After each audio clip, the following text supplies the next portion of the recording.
بینەرانی عزیزی بەرنامەی ڕووداوی مێژوو سڵاوتان لەبێت. بەڕێزان لە ئەڵقەی یەکەمی بەرنامەکەدا باسمان لە ژیانی سیاسی عەبدوڕحمانی زەبیحی لە کوردستانی ڕۆژهەڵات و ڕۆڵی ئەو لە دامەزرانی کۆمەڵەی ژێکاف و دەرکردنی گۆڤاری نیشتیمان و پاشان هاتنی بە بەشیری کوردستان و ڕۆڵ و بەشداری سیاسی لەم پارچەی کوردستان و ڕۆژئاوای کوردستاندا کرد. لە ئەڵقەی دووەم و کۆتایی دیدارەکەماندا باز لە پەیوەندیەکانی عەبدوڕحمانی زەبیحی دەکەین لەگەڵ سەرکردە و کەسێتی سیاسی دیارەکانی ڕۆژهەڵات و باشووری کوردستان و پاشان گەڕانەوەی زەبیحی بۆ ئێران پاش ڕوخانی ڕژەمی پاشایەتی و چیرۆکی گرتن و کوشتن و بێسەر و شوێنکردن و شوێن پێوەرکردنی لەو دەمەدا و هەروەها لایەنە تاریکەکانی ژیانی زەبیحی و وەفای شۆڕش و هاوڕێ و هاوخەباتەکانی لە نرخاندنی 40 ساڵ خەبات و پیشاندان و خستنە ڕووی ڕۆڵی ئەو ئەدیب و پێشمەرگەیە بەناوەکانی داهاتوو. خۆشەویستان، بۆ توێژ لەسەر ئەم تەوەرانە و تەواوکردنی تەوەرەکانی پێشوو بەردەوامین لەگەڵ بەڕێز کاک عەلی کەریمی نووسەر و شارەزا لە ژیانی سیاسی عەبدوڕحمانی زەبیحی و خاوەنی کتێبی ژیان و بەسەرهاتی عەبدوڕحمان زەبیحی. کاک عەلی جان دووبارە بەخێر بێتەوە بۆ بەرنامەکە. دووبارە زۆر سپاس. کاک عەلی، ئێمە لە کۆتایی ئەڵقەیەکەما گەشتینە و ئەو وێزگەی ژیانی زەبیحی کە ئەو دەمدێتە بەغدا دەوترێت لە یەشێک لە گازینۆکانی بەغدا کاری کردو بە نێوی قادر عەبدوڵڵا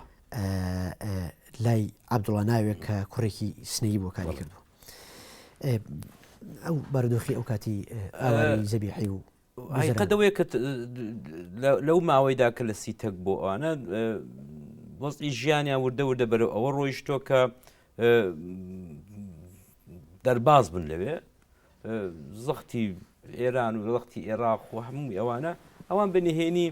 هەژاری شەر عینیشت کاک حەسەنی قزڵزیش عینیشت بەرەو بەغدا حەولیان داوە. زەبیحی زۆر زوو دەتوانێت بەهۆی ئاشنایەکی کۆنی خۆیەوە کە ویش هەر خەڵکی ڕۆژهەڵاتی کوردستان بووە بەنێوی عەبدوڵڵا کازینۆیەکی گەورەی هەبوو لەوێ کارێ بکاوە ژیانی ڕۆژمەڕەی خۆی بەرێتە پێشێت. هەژاریش عینیشت لەوێ دەستی کردو بە ڕەسامی و ئیشی کردووە، بەڵام دوور نەکەوتۆتەوە لە کاری سیاسی. دیارە خاوەنی کازینۆ کە زانیوێتی ئەوە چ کەسایەتێکە ئەوانەیە کاری سوک و شتیوای پێنەسپاردۆ بەڕاستی، ینی کوتوێتی حیساباتم بۆ تەواو کە کاروباری کازینۆکەم بۆ ئەوە بکە و پارەی ینی حیسابات شتوای پێ کردووە. لەوێدا لەگەڵ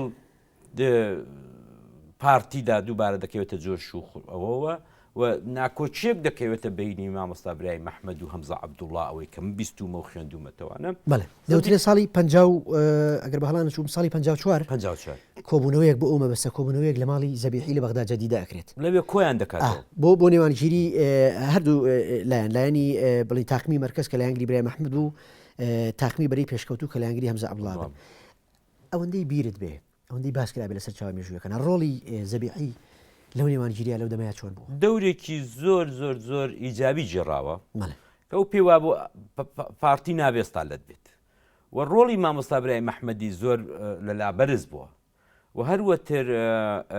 ئەوەی کە ئەو چەند ساڵەش پارتی لە 47ەوە ئەوە بە سەرکردایەتی هەمزە عەبدوڵڵا کاری کردووانە. دیارە ئەوەی کە نابێ بیشارینەوە زەبیحی بە هیچ شێوەیەک ئەوەی پێخۆش نەبووە کە پارتی بەرەو شووعیەت لادا، ئەوەی کە بیستومە بەڕێز مامۆستا هەمزە عەبدوڵڵا بیستوێتی ئەوە بکات. دیارە نۆعێک لایەنگری زەبیحی لە دواهاتوشدا ئەوە دەبینی نەتیجەکەی ئەنجامەکەی، بەڵام ئەو کات ئەو وەکو نێوبژیوانکەرێک ویستویەتی کە پارتی کۆکاتەوە. ئەوە لە قسەکانی بەڕێز مام جەلالیشدا کە لە مقابلەکەیدا کە پێکەوە کردومانە لە لەندەن لە ساڵی 96-95دا ئەوە بە ئاشکرا دەردەکەوە خودی مام جەلال دەڵێ ئەمە لەو ساڵانەدا بوو کە زۆر نزیک بوومەوە لە زەبیحی و لە زەبیحیم بە تەواوی ناسی. دیارە پێشتر لە 52 ئەوانە گوایە لە جارێک لە حەفلەیەکی سەفارەتخانەی سۆڤیەتی ناسیوێتی، بەڵام لەوێدا کە مام جەلال چالاکێک دەبێت لە پارتی و کادرێکی ئەوە دەبێت لەوێدا زۆرتر لەگەڵ زەبیحی تێکەڵاو دەبێت. وا دەکەن کە پارتی ببێتەوە پارتی کار بکەن، بەڵام بەهۆی ژیانی سەختی زەبیحی و فشارێکی زۆری دەوڵەتی ئێران و هەروەتر پۆلیسی عێراقێ زەبیحی زۆربەی ژیانی بەنهێنی دەبێت ئەوە دیارە لەو کازینۆیەکا دەکە. سەرنجام لە 56 زەبیحی تەنگی پێڵ دەچێندرێت. بەر لەوە بۆ چوونێک هەیە دەوترێت یەکێک لەسەر چاوە مێژوویەکان باس لەوە کە هەندێک جار وەک مارکسیەک خۆی پیشاناوە زەبیحی ئەم قسەیە چەند ڕاست زەبیحی چە بووە زەبیحی چە بووە گە لە پێشەچی کتێبەکەی منیشدا چاو لێ بکەی خەڵەمی کاک ئەمیری حەسەنپور و یا زۆر کەسی مثلەن زەبیحی ئێستا شتێکی لە کتێبەکەی مندا هەیە ئەویش سۆسیالیزم بە زمانی سادە ئەمە ساڵی 68 لە گۆڤاری ڕزگاری کە کاک نوێشیرەوان و کاک شازاد سایب و کاک مەحمودی مەلاعێزەت و ئەوانە دەریان کردو لە سلەیمانی لەوێدا مەقالەیەکی زەبیحی تێدایە کە باسی سۆسیالیزم دەکات زەبیحی مارکسیستێکی تۆخ و شوعێکی وان نەبووە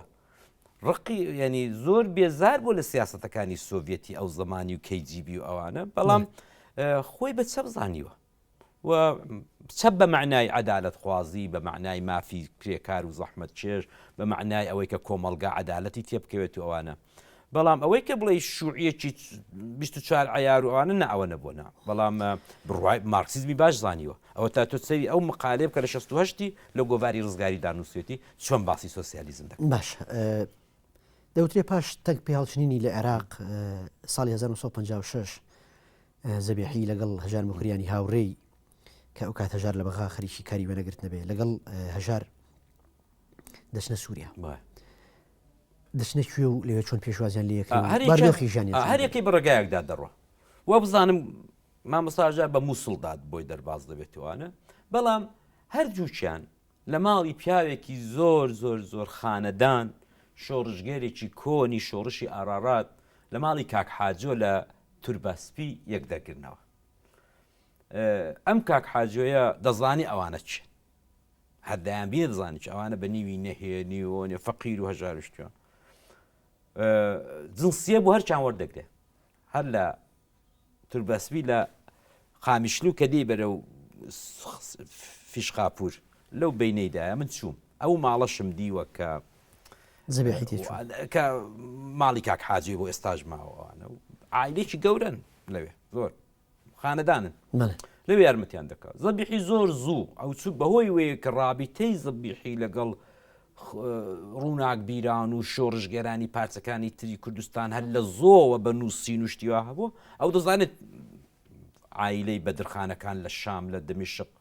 زۆر کار بەدەستن و زۆر کوردن و ئەوانە دەچێ بۆ دمشق وە لەوێ لەگەڵ ماڵی بەدرخانەکان و بە تایبەت ڕۆشنخان کە مامزەلال بە زۆر ڕێک و پێچی باسی دەکات لە وتی وێژەکەیدا کە لەگەڵم کردو لەوێ تێکەڵی کوردی سووریا دەبێت و ناوی خۆی دەنێ عیسا عەرەفات بە ناوی زەبیحی شتیوانە کار دەکا و لە هۆتێلێک بە نێوی فلستین کار دەکا فلستین و شەرقی ئەردن ئەو کارانە دەکا بەڵام لە عینی حاڵدا لەگەڵ گەنجەکانش گەنجە شۆڕژگێرەکان وەکو عوسمان سەبری و لەگەڵ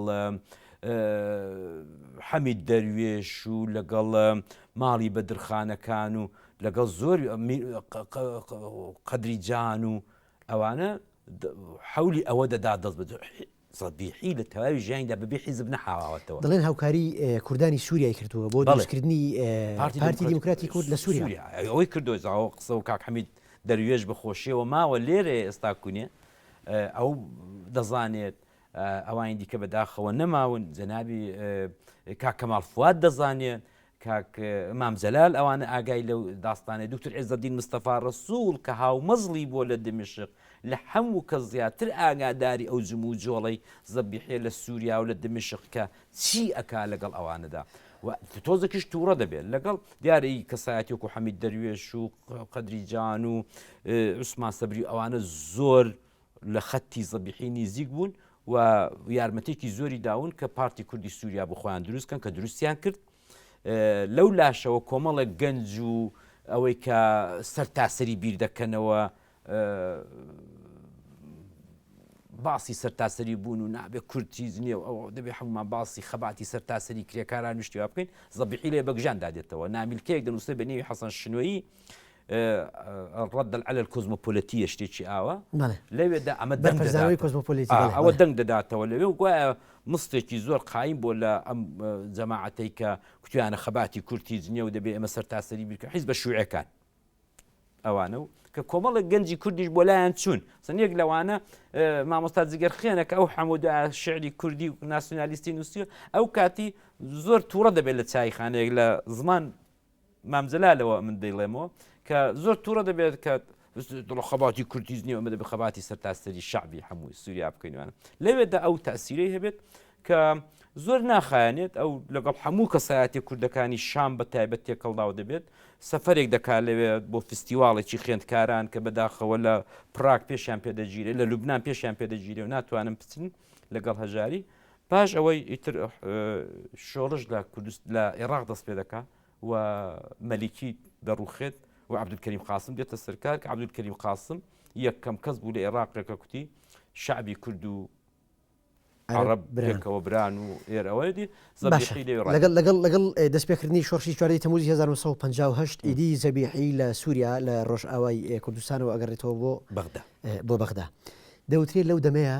وتاریشی بە نێوی گەلی سووریاوە لە بەردەم عەبدولکەریم قاسم خوێنێتەوە بەڵێ من ڕسمەکەم دێردا بڵاو کردێتەوە کتێبچەیەکی شەیە کە هەر کاتی خۆی زۆر سپاسی دەکەم مامجلال بۆی ناردم و ڕسمەکە شەر دەو کتێبچەیدا لەوێدا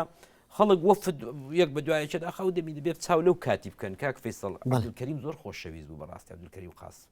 ینی کەسێک بوو کە هەر دیار بوو عەسکەری بوو بەڵام هات یەکسەر ئەم قسانەی کرد و میلەتی کوردی بەڵێ دەوترێت بەراورد بە سەرکردە یەک لە دەوایەکانی عێراق باشترینیان ینی لە هەمووان باشتر بوو دەست بەجێ موافقەتی کرد کە بچن مەلا مستەفای بێننەوە مامۆستا برای مەحمەد هەستا ڕۆیشت بە چوون وەفتێک ڕۆیشتن مەلا مستەفایان هێناوە بە میسردا بە تەشریفاتی قانونی ئیسلاحی زراعیان دەکرد قانونی ئیسلاحی زراعی کە بەداخەوە کوردەکان یەکەم کەس بوون کە بەگژی داهاتنەوە و ئەو جارەکانە قەسرەکەی نووری سەعیدی دا بە مەلا مستەفای لە بەغدایە ڕۆژنامەی خەبات کرایەوە مەقڕی پارتی کرایەوە لە بەغدایە ئەوە بوو کە زەبیحیش بە نێوی کوردی سووریا ئەو کاتی عیسا ئەلزەبیحی قاسم وەری گرت کاکەژاریشی لەگەڵ بوو مامۆستا هەژار مامجلالیش لە ڕسمەکەیدایە کە دەچن بۆ خوێندنەوەی وتارەکە و زەبیحی لەوێ بە عەرەبێکی فەسیح مقالەیەک دەخوێنێتەوە بە نێوی کوردی سووریا و دەستیان کرد بە دەرکردنی زەریدەی خەبات و نووسراوەکان و بڵاوکراوەکانی تری پارتی و پارتی لە گەشەکردندا بوو مەلا مستەفا هاتەوە لە بەغدا نیشتەجێ بوو مامۆستا برای مەحمەد و حیلمی عەلی شەریع هەمووی ئەو کەسایەتە گەورانە و مامجەلال و هەمووی کاعومەر دەبابە ئەوانە لە کار و کۆششدا بوون حتا متەمەر باشە دەوترێت هەر لەو ساڵەداوەتە ساڵی 1956 ئیدی زەبیحی بە فعلی دێتە ناو کای سیاسیە و لە نێو ڕیزەکانی پارتی دیموکراتی کوردستانە تا ئاستی ئەندامی کۆمیتەی ناوەندی و لێپرسراوی لقی بەغدا و بۆ ماوەیەک لێپرسراوی لقی کەرکووک و بۆ ماوەیەکی تر لێپرسراوی دارایی مەکتەبی سیاسی پارتی و چۆن خێرا زەبیحی ئەگاتە ئەم ئاستە باڵانە سیاسی لەناو ئەوەی کە من لە هەمووی کەسایەتەکانم بیستۆ لە هەمووی ئەوانەی کە مقابلەم کردوون منیش بەش بە حاڵی خۆم زۆر تێکەڵاوی ئەو کەسایەتێ گەورە پیاوانەی کوردی عێراقی بووم زۆربیانم لە نزیکەوە دیوە زۆربیانم ناسیوە زۆربیان وتوێژم لەگەڵ کردوون زەبیحی هۆش و ئیستیعدادێکی زیادە لە حەدی هەبووە لە عیلمدا مەسەڵەن تەنانەت دەژێڕنەوە کە باسی فیزیا کراوە زانیوێتی باسی جەبر و هەندەسە کراوە زانیوێتی باسی کیمیا کراوە زانیوێتی لە هەر زمانێک ویستوێتی قسە بکە مەسەن مامجلال دەیجێڕاوە دەیکوت لە مەجلیسی گەورە لەگەڵ ڕۆشنخانی بەدرخان لە ڕۆشنخان لە شام قسەی دەکرد دەست بەجێت بۆی کە جیرانەکان تێنەگەندایان کردە فەڕەنسەوی ئەم ئیستعداد و نبوغی هەبووە کە ئەو کات لە نێو جیلی ڕۆشنبیر و سیاسی کوردە بەڕاستی کەم بووە حتا ئەوە دەژێرنەوە کە برادێک چۆ لە بەشیر مشیر هەبووە پیاوێکی خۆش و هەموو کەسایەتە کوردەکان دەلای کۆبوونەوە کوتویانە زەبیحی وا غیبەتی کردووە کە بەشیر مشیر میترەکەی لێ هەڵگرتەوە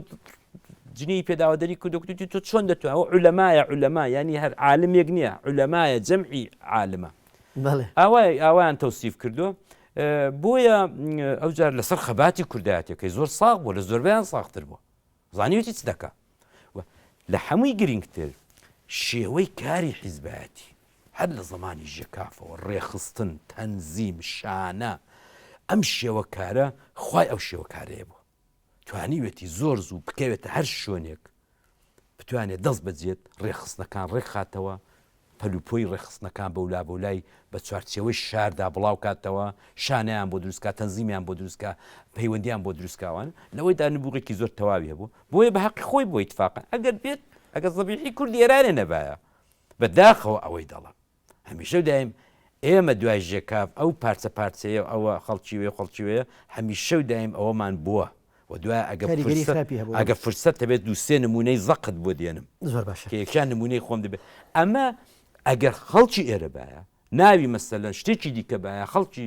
دەیەکی دووری دەوروبەری ماوەت باە دەوروبەری نازانم چۆ باە زەبیحی دەورێکی زۆر گەورەتری دەبوو لەوەی کە هەیەی ناوی زۆرتر گەورەتر دەبوو بەڵام هەمیشە دایم وەکو کوردی ئێرانیان چاو لێ کردو بەداخەوە دکتۆر جەمەل لە بەزڵێ لە ساڵانی 59 بۆ 60 عەبدوڕەحمانی زەبیحی خۆی لە دامدرۆزگاکانی عەبدولکەریم قاسم نزیک کاتەوە و لەگەڵ ئەمنی عێراقا نزیکێک پەیوەندیەک دروستەکە ئەم قسەیە چەند ڕاستە وڵای ئەو بوختانێکی گەورەیە زەبیحی نێشاردوتەوە ئەوە تا ئێستا لێرەدا لە ئاشتیخوازی لادێیی کە ئەمە چاپم کردوتەوە لە پێشەچەکەیدا تەقدیمی دەکا بە شێرێکی ئاشتیخوازە دژی ئیستعمار کە زەبیحی جاجا ورکە شێعر و شتیواشی کتە و ئەوانەی هەبووە لە یەکێک لەو شعرانەدا بە نێوی ئاشتیخوازی لادێیی کە دمەتەقەی دوو کەسە پێکەوە بە ئەیز و باپیر ئەوە تاوە لە سەرتاوە کە محەممەد تۆفیق وەردی سەرەتای بۆ نووسیوە بژی ئاشتی بڕوخێ شەڕ لە پێشیدا تەقدیمی دەکا هەر ئاشتێک کە هەمیشە هەتا سەر دەکەوێت پێشکەشی دەکا بە عەبدولکەریم قاسم نەیشاردوتەوە عەبدولکەریم قاسم ئەو دەمی کاک فەیسەڵ نەتەنیا زەبیحی زەماڵ نەبەز نازانم ئەو قسەی لە چۆڕا هێناوە خود بە خودی زەماڵ نەبەزیش پێ وانە پەیوەندی بەوە بوو بێ کە ئەو کات تازە مەلام سەفای بارزانانی لە سۆڤێت گەڕاوەتەوە و قاسم پێشوازیی گەرمی لێ کردو و پەیوەندیشی پتە لە نێوان هەموو کوردێک بە بەژن و باڵش عەبدولکەریم قاسمی هەڵدەکوت یەکەم جار بوو لە مێژووی کوردستاندا چ لە ڕۆژهەڵات چ لە تورکیا چ لە سووریا لە کوردستانی عێراق سەرۆک حکوومەتێک ئەو چوار پارتەی کە کوردستانیان داگیر کردووە بێ بە ئاشکرایی بڵێت کورد و عەرەبران و نەتەوەی کورد و عەرەب خاوەنی عێراق زۆر باشە ڕۆڵی مامۆستا زەبیحی لە هەڵایسانی شۆڕشی ئەیلول لە ئەیلولی 61 پێی خۆش نەبوو ڕۆڵی ئەو چی ئەو پێی خۆش نەبوو بۆ ئەوەی کە ئەو بڕوای بەوەی هەبوو ئەوە لە نووسینەکانی دیارە لەو ئیلاقاتە بەرفراوانەی کە لە سەردەمی ئەو دووسێ ساڵی عەبدولکەریم قاسمیدا هەبوو و بە خودی مەلا مستەفاشەوە بە خودی مام جەلالیشەوە بە خودی مامۆستا برای مەحمەدیشەوە ئەوانە هەمووی لە بەغدایە مەقەڕیان هەبووە مەکتەبیان هەبووە هاتوچۆیان کردووە ڕۆژنامە و جەریدە ئەنواعیان دەرکردووە و دۆستایەتێکی زۆر گەرم و گوڕ لەگەڵ عەبدولکەریم قاسم و لەگەڵ دەوڵەتی عەبدولکەریم قاسمدا هەبووە و ئەو شۆڕش ئەیلول چۆن هەڵایستا شۆڕشی ئەیلول تەنانەت خودی دژی بووە ئەوەی کە من بیستومە ئەویش پێی خۆش نەبووە بەڵام هەروەکو پێشتر باست کرد عەبدولکەریم قاسم بە تەمای ئیسلاحی زەراعی بوو ئەو ئیسلاحی زەراعی کە شاش کردی لە ساڵانی 62-63دا کە بە ئینقلابی سپی مەشهورە کە ئەمە دەبوو هەموو ئەم وڵاتانە کە کێشەی ئەرزیان جێبەجێ نەکردو کێشەی تاپۆیان جێبەجێ نەکردو کێشەی جووتێر و زەویان جێبەجێ نەکردو حەل نەکردو دەبوو بیکەن عەبدولکەریم قاسم ویستی هەنگاو بنێ بۆی کۆمەڵێک ئاغاوەت و کۆمەڵێک دەرەبەجی کوردستانی عێراقی باشووری کوردستان دژیەوەی بوون چون زەرەریان دەکرد لە دەوروبەری دەربەندی خان و ئەو دەوروبەری چەمی ڕێزانەوە شتێکیان دروست کرد و هەڵاو گرمەیەک بوو بە ئەمرێکی واقع و سەرکردایەتی کورد بە مامجەلالیش و بە مەلا مستەفاشەوە هەموو ئەودەم یەک پارتی هەبوو مەجبور بوون بوو بە ئەمری واقع کە بەشداری بکەن و کردیان ئەو جار کردیان بە شۆڕشی نەتەوەی و ئەم شۆڕشە کێشای تا ساڵی 75 لەوەیدا کۆمەڵک شێشە و هەڵاو گرمە هاتۆتە گۆڕێت زەبیحی و مەلا مستەفا تا لە بەغدا بوون تا لە کۆشکی نووری سەعید بوون هەموو ڕۆژەوەی کە من بیستومە یەکتریان دیوە مەلا مستەفا زۆری خۆشویستۆ زۆری حورمەت بۆ داناوە هەر لە زەمانی جمهوری کۆماری کوردستانەوە لە مەهاباد بەڵام زەبیحی پیاوێکی حیزبی بوو ئەو زۆر حەزی بە دەسپلین و ڕێکخرا و ئوسول و مەبدە و هەڵبژاردن و دابەزین و چوونە سەر و خەڵک ئەوانە بوو شێوەکاری حیزبی تەشکیلاتی مەلا مستەفا بڕای پێ نەبوو باش هەر بڕای پێ نەبوو لە ساڵی 1964 خلافی سیاسی و ئینشیقاق لە نێوان باڵی مەکتەبی سیاسی و سەرکردایەتی پارتیا دروستە بێ ئەو دەم ڕۆڵ و هەڵوێستی زەبیحی لە ساتە وەختی ئینشیقاقی ناوپارتیا چی بێت ئاشکرا بوو زەبیحی 2000 چوو مەکتەبی سیاسی برادرانی مەکتەبی سیاسی نردیان بۆ لای مەلا مستەفای کە ئیقناعی بکە بەڵام زەبیحی زۆر بە ناومێدی دەگەڕێتەوە ئەوەی کە لە زەبیحیمان بیستۆ ئەوەی کە دواتر برادرانی دواتر کتویانە و لە نووسینەکاندا دیارن ئەوەیە کە ئەو هەر بڕوای بە مەقڕ و بە حیزب و بە تەشکیلات و بە کۆنگرە و ئەو شتانە نەبووە دروست بە عکسەوە زەبیحی پێی وابوو دەبێت لە کاتی خۆیدا کۆنگرە بگیرێت دەبێت هەموو کەسێک بە ئیستحقاقی خۆی بەرپرسیاتی وەربگرێت زۆر دژی ڕەوابیتی عەشیرەتی و دەرەبەگایەتی بوو بکەوێتە ناو حیزب و ئەو بڕوای بە حیزبی سیاسی مۆدێرن هەبوو کەواتە لەبەر ئەوە بوو کە لایەنگری باڵی مەکتەبی سیاسی لە ئینشیقاقا بەڵێ دەناخۆبتە بە هەموو عەقڵێک دەبوو زەبیحی لە هەموو کەسەکانی دیکە بەهۆی ئەو دۆستایەتی کە لە زمانی مەهابادەوە و لەگەڵ بارزانیەکان و لەگەڵ میرحاج و لەگەڵ ئەفسەرەکان و لەگەڵ کاربەدەستانی کۆمار هەیان بۆ لەگەڵ بارزانیەکان و لەگەڵ کوردەکانی باشووری کوردستان لەگەڵ لە هەمووان نێوانی زۆرتر خۆشتر بووە هەمووانی بە دۆستی خۆی زانیوە بەڵام ئەرزیشم کردی لە پێشدا وا نەبوو لە بیدایەتەوە بەڵام دوای ئەوەی کە ئەم هەڵاوگرمەیە لە ناوچەی سلێمانی ئاغاوەتەکان ئاغاوت هەڵیان ئایساند و دوای ناوی شۆڕشە ئەیلولیان لێنە ئیختلافی حیزبایەتی کەوتە بیر و باوەڕی حیزبایەتی کەوتە ئەوەی و ئەو جارەکانە دیار ئەومان لەبیر چوو بڵین کە لە 59دا کۆنگرەیەکی پارتی گیرا کە مەلا مستەفا نەچوو بەڵام مەلا مستەفا حەمزە عەبدوڵای پشتی مامۆستا برای مەحمەدی گرت و لەو کۆنگرەیەدا حەمزە عەبدوڵا بە تەواوی دوورخرایەوە و پارتی بووە یەکدەست بووە و بە سەرکردایەتی و سکرتێری مامۆستا برای مەحمەد بەڵام بەداخەوە ڕۆشنبیر و ڕووناکبیری ئەو کاتی کوردیش هەر بڕوای بەخۆی نەبوو هەر لەگەڵ ئەوەش کە مامۆستا برایم حاکمێکی بە تەجروبە بوو کەسایەتێکی گەورە بوو ئەدیبێکی گەورە بوو زمانوانێکی باش بوو و سیاسەتمەدارێکی کۆنیش بوو بەڵام هەر سەرۆکایەتی مەلا مستەفای بارزانیان بۆ خۆیان بە دەستی خۆیان لەسەر بۆ پارتی چەسپاندەوە و مەلا مستەفاش لە مقابل ئەوەیدا پشتی ئەو لای گرت و حەمزە عەبدوڵایان بە یەکجاری باشە دەوتری لە ساڵانی 60ەکاندا ئیدی زەبیحی ئەکەوێتە وتارنووسین دژی پارتی و مامۆستا هەژار مکوریانی هاوڕێی قسەی چەند ڕاستە وەڵای لەسەر هەژاری من هیچم نەویستە بەڕاستی من ساڵیانێکی زۆر کەوتومە داوی هەموو نووسینەکانی مامۆستا زەبیح ئەوە تاوە کتێبێکی 600 لاپەڕێی بە دوایویشدا ئەنواعی مەقالاتم نووسیوە تا ئێستاش هەڵوەدای تاقە نووسینێکی زەبیحیم کە پەیدای کەمەوە بەڵکو بتوانم دووبارە بەکاری بێنمەوە ئەمن تا ئێستا هیچ نووسینێکم بەعکسەوە کە هەژار لە چێشتی مزیێوردا زۆر جار نقورسی لێ دەگرێت لە زەبیحی کۆنە هاوڕێی و بە قەولی خۆی سێت تفەنگدا تا ئێستا یەک وشەم نەبیستۆ زەبیحی لەسەر مامۆستا هەژاری بنووسێت چونکە زەبیحی هەژاری بە قوتابی خۆی زانیوە بڕێی مەسئولی بووە ئەوی هێناوەتە ژێکافی باری کوردی نووسین و زمانەوانی ئەوانە پێش ژێکاف خۆیان باسی دەکەن هێمن باسی دەکا هەژار باسی دەکا کە چۆن چوونە چیا و دۆڵ و ئەوانە و لە ناوی کوردیان کۆڵیۆتەوە زەبیحی چۆن یارمەتی کوردی نووسین و فێربوونی زمانی کوردی کردوون بەڵام دکتۆر جەمال لە بەزەڵێ من لە ساڵی 50کان خزمەتێکی زۆری مامۆستا زەبیحیم کرد بەڵام دوجار لەسەر لایەنگیریم